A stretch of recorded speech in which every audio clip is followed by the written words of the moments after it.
Hey everyone, Saul from Three Kingdoms Games here. So, this past weekend was the War of the Spark pre-release, and I did do the draw for the giveaway, and I will be getting to that momentarily. But I want to first thank, from me and the rest of the team here at Three Kingdoms Games, all the people who came out to our pre-releases at our two locations. We saw over almost 200 people between the two stores come out for all our pre-releases.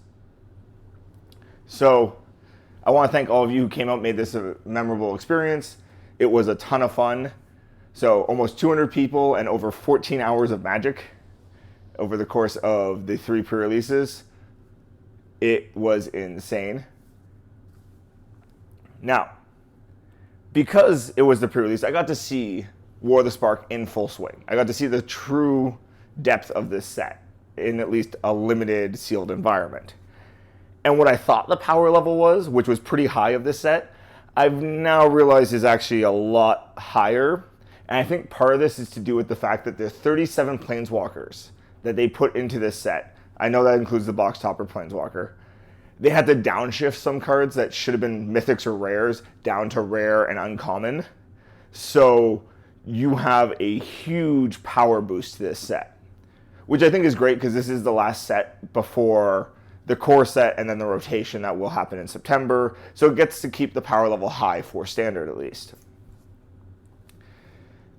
Now, I was asked in a past video by Alvin what I thought one of the most playable standard cards was, or what I think is the most playable standard card. And the answer is actually two cards. One of them is Teferi Time Raveler. Because of his 3 CMC and his passive to make instants only be able to cast at sorcery speed for your opponents, I think it's going to have a huge impact given how much hand trick and control kind of elements there are in standard currently. So taking that away and making them have to cast on their turn only lets you sit back and potentially counterspell all day, which I think is huge. Plus, with his ability to let you cast sorceries during your opponent's turn means you can board wipe on their turn or a ton of other effects. So right there, I think he's going to be a huge standout for standard. Now, the other card I think is going to be widely played in both standard and modern is Blast Zone, because Blast Zone is a utility land. It taps for one colorless, it works like engineered explosives with its counters, with the amount of proliferate and other stuff that's in format, and it's only 3 CMC to activate. It's actually pretty easy to turn it into an amazing card in almost every single deck. Now, also for modern, I think Ashiok. For 3 CMC, black-blue, hybrid mana, so it fits now into all black decks, all blue decks, great sideboard card, because it cuts off your opponent from being able to use their effects to search their libraries, which I think is huge right there because the amount of fetching and just searching there is in modern, it's gonna cut off people really hard. Because if you drop this on 3 and you were going first and they kept, let's say, 2 fetch lands in hand already at that point, you've now just cut off a chunk of their hand. Plus then the -1, and it's only a -1, he can do it 5 times, that means, before he dies.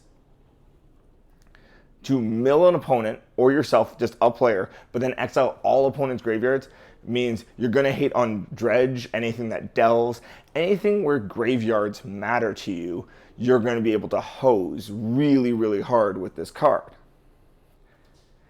And then lastly for Commander, the card that seems to be standing out most, and now this is because I've seen some people playing in Commander this card already, Bolas's Citadel.